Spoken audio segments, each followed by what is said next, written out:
婶儿，大美啊，你这干啥去啊？我回家，这地里面忙完了。回家呀？哦，你呢？这还忙着呢。我把这一点地啊刨刨，撒点菜。婶儿，你说你都那么大的年纪了，你还那么拼命的干活干嘛呀？你说大美，这人呀活着，一天不死还要吃，两天不死还要穿。这人活着呀，总要干活的。我的意思是，你该享福了。你说你当初要是不把你那个养女给赶走，现在这活不有人替你干了吗？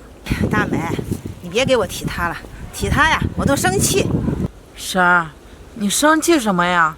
我都不明白了，你当初为什么要把她赶走啊？大美，这你就不知道了吧？我为什么把她赶走？你说她在我这个家里，我还得供她吃，供她喝，我还得连累我。你说我自己在家多自在呀？我让她赶走，我心静。婶儿，那照你这么说的话，那你当初为什么要捡她呀？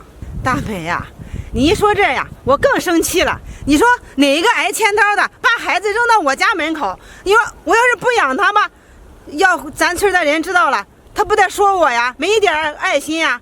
所以我是硬着头皮呀才养他。那毕竟也养了20多年了呀，那怎么说也有感情了吧？什么感情啊？这年头啊，自己亲生的都不行，还差一个捡来的呀。婶儿，你这话说的就不对了，这也不一定的。那万一小飞是个有孝心的孩子，那你将来这不幸福了吗？他有没有孝心呀，跟我没有关系，反正呀，我也不指望他。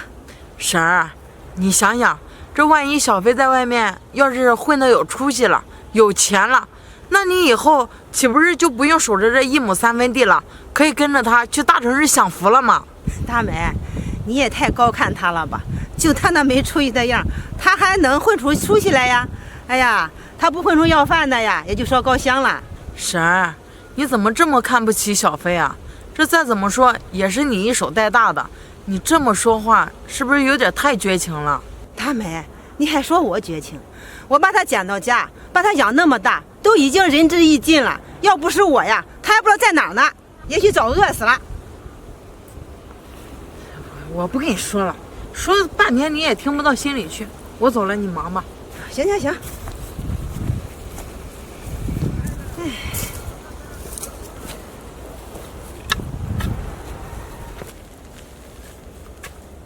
哎，别晌午了，回家。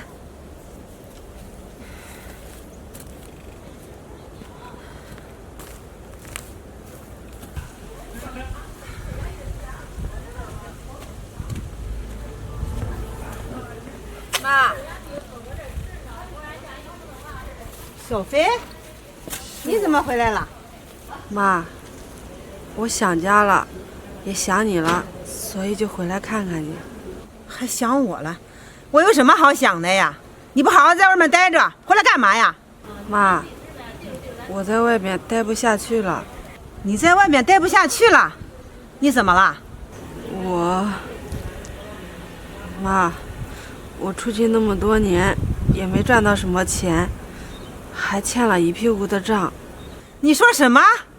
你长本事了是吧？啊，不会挣钱，都会欠钱了，在外面是不是闯祸了呀？是，我闯祸了，我这实在没办法，我才回来的。好啊，你在外面闯的祸，你回来找我，你是不是想连累我呀？我告诉你哈，我可没钱给你还账。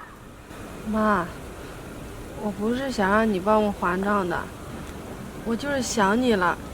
这一次回来想看看你，在家待几天。你想我了，我可不想你，你个拖油瓶，还想在家待几天？你想得美！这万一债主跑到我家来找我怎么办？妈，这再怎么说我也是你女儿吧，你也养了我20多年了，你也不能对我见死不救吧？我这遇到困难了。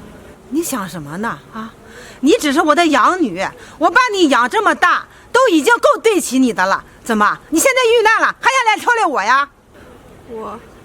行，我不拖累你，我走。站住！怎么了，妈？我看你啊，叫我20多年的妈的份上，我就管你吃顿饭吧。行，不过呀，你给我吃完饭赶紧滚。行，走快点，别在这丢人现眼了。你快点给我吃啊！吃完赶紧滚。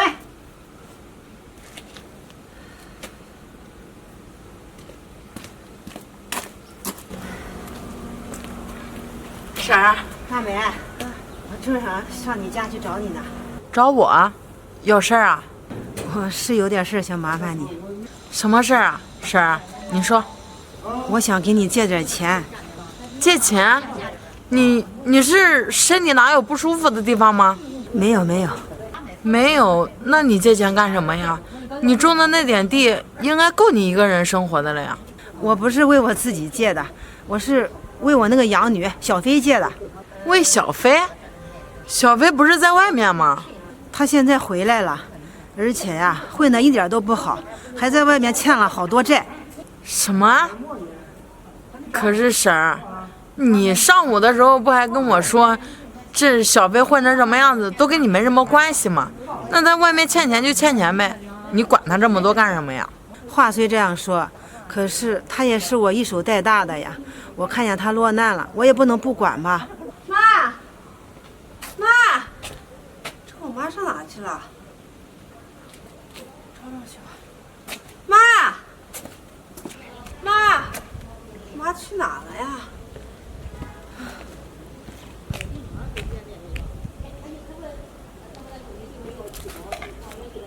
婶儿，我算是看出来了，你这就是典型的刀子嘴豆腐心，说着最狠的话，做着为小飞着想的事儿。她毕竟是我的女儿嘛，我也不能看着她不管吧。她受罪，我这心里也不好受啊。婶儿，你说你这又是何苦呢？你说你当初要是不把她赶出去的话，小飞今天就不会变成这个样子了。我当初把她赶出家，是因为我没什么本事，我怕拖累她，我就是想让她出去闯自己的事业，这样她的日子也会好过一点，我也不会连累她。可是我也没想到，她出去了，在外边混得那么惨，我这心里看着都心疼。啊，原来是这样啊！原来你做这一切都是为了小飞好，那你为什么不把这一切直接就告诉他呢？我告诉她干嘛呀？我要是如果对她好了，她在外面还能安心的去挣钱吗？她老在外面想着我这个孤老婆子，我想她也待不下去在外边。婶儿，你可真是用心良苦啊！说吧，你借多少钱，我帮你。大美，你有多少钱借多少，能不还一点是一点。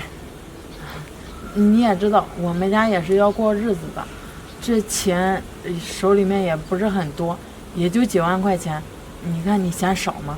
不少，行。那行，我给你拿，走吧。走。妈，这个钱咱们不用借了。你干嘛呀？不是让你给大家吃饭吗？妈什么呀？大人说话，小孩滚一边去。妈，真的不用借了。我跟你说实话，其实我没有欠钱。你没欠钱，你干嘛来这一出啊？妈，你别急啊，你听我说，这刚刚你和大梅姐两个人说的话，我全部都已经听到了。我知道你所做的一切都是为了我好，我做的也不对，我也不应该骗你。其实啊，我现在过得挺好的，在外边也有一家小公司，收入也可以。什么？你是不是又在骗我呀？你个死丫头！妈，我这次啊真的没骗你，说的都是实话。你为什么？告诉我，你欠那么多钱呀？妈，我就是想回来告诉你我欠钱了，我看看你对我是什么表现。你要是不嫌弃我的话，我就把你接到城里边给你养老。怎么？我要是对你不好，你就不管我了是不是？也不是，妈，这你是我妈，你就算对我不好，我也不能不管你呀。那我就不告诉你，我是大老板，我有钱了。这死丫头，你还敢骗我？你还挺有心眼的，你还骗我？行了，婶儿，你看这不也挺好的吗？这小飞啊有出息了，在外面这都开公司当老板了，以后你就可以享福了，皆大欢喜。是，大美，真麻烦你了啊。没事儿，小飞，这以后啊，好好孝顺你妈。行，那我知道了，谢谢你了，大梅姐。行了，那你们娘俩说话吧，我就先走了啊。好好好。你呀，你个死丫头啊，还敢骗我！回家。